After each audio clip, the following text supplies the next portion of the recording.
வையாவூர் ஊராட்சி மன்ற தலைவர் மீது நம்பிக்கையில்லா தீர்மானம் கொண்டுவர ஊராட்சி ஒன்றிய அலுவலகம் முன்பு அமர்ந்து வார்டு உறுப்பினர்கள் காத்திருப்பு போராட்டம். செங்கல்பட்டு மாவட்டம் மதுராந்தகம் ஊராட்சி ஒன்றியத்திற்கு உட்பட்ட வையாவூர் ஊராட்சியில் தலைவராக இருப்பவர் காமராஜ். இந்த கிராம ஊராட்சியில் 9 வார்டு உறுப்பினர்கள் உள்ளனர். இதில் 7 பெண்கள் 2 ஆண்கள். இவர்கள் பொறுப்புக்கு வந்து சுமார் 3 ஆண்டு காலம் ஆகின்றது. ஆனால் இதுவரை எந்தவித அடிப்படை வசதி ஊராட்சிக்கு செய்யவில்லை எனவும், வார்டு உறுப்பினர்களை கிராம மக்கள் உங்களை தேர்வு செய்ததால் என்று இதுவரை அடிப்படை வசதிகளை செய்தது இல்லை என கிராம மக்கள் எங்களிடம் கேள்வி கேட்கும் நிலை ஏற்பட்டுள்ளது. தலைவரிடம் சொன்னால் எதையும் கேட்பது இல்லை. ஆகவே உறுப்பினர்களே தங்கள் சொந்த செலவில் பல அடிப்படை வசதிகளை லட்சக்கணக்கில் செலவு செய்து கொண்டுள்ளனர். ஆனால் அதற்குண்டான செலவின தொகையை தலைவர் அவரை கையாடல் செய்துள்ளதாகவும், மாதாந்திர கூட்டமும் கிராம சபை கூட்டமும் நடத்துவது கிடையாது.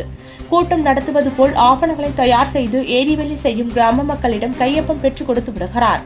இது குறித்து பலமுறை அதிகாரிகளிடம் முறையிட்டும் எந்தவித நடவடிக்கையும் இல்லை. மாவட்ட ஆட்சித்தலைவரிடமும் புகார் கொடுத்தும் அதற்கான இதுவரை எந்த நடவடிக்கையும் இல்லை. தலைவர் எங்கள் 7 பெண்களை என் மருமகள் என ஒற்றுமையில் எங்களிடம் தவறாக பேசுகிறார். ஆகவே நாங்கள் 9 உறுப்பினர்களும் தலைவர் மீது நம்பிக்கையில்லா தீர்மானம் கொண்டு வர ஒன்றிய அலுவலகத்திற்கு வந்திருக்கும் இங்கு வட்டார வளர்ச்சி அலுவலர் அவர்கள் நாங்கள் வருவதை தெரிந்து வெளியே சென்று விட்டார். தலைவர் மீது எந்த புகார் கொடுத்தாலும் வட்டார வளர்ச்சி அலுவலர் உடனே தலைவருக்கு போன் செய்து உங்கள் மீது இவர்கள் புகார் கூறுவதாக எங்களை காட்டியும் கொடுக்கிறார். ஆகவே தலைவர் மீது நம்பிக்கையில்லா தீர்மானம் கொண்டு வர வேண்டும் என நாங்கள் புகார் மனுவை வட்டார வளர்ச்சி அலுவலர் வரும் வரை அலுவலகம் எதிரே அமர்ந்து காத்திருப்பு போராட்டத்தில் 9 உறுப்பினர்களும் கலந்து கொண்டுள்ளனர்.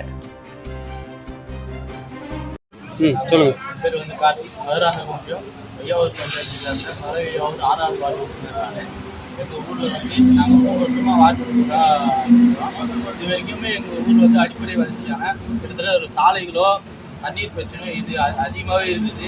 இது வரைக்கும் பஞ்சாயத்து தீர்மானம் போட்டு அது வந்து எந்த நடவடிக்கையுமே எடுக்காமல் பஞ்சாயத்து தட்டி கழிக்குது. அது வந்து நாங்கள் பிடிஓ ஆஃபீஸில் தெரிவிக்கிறோம்.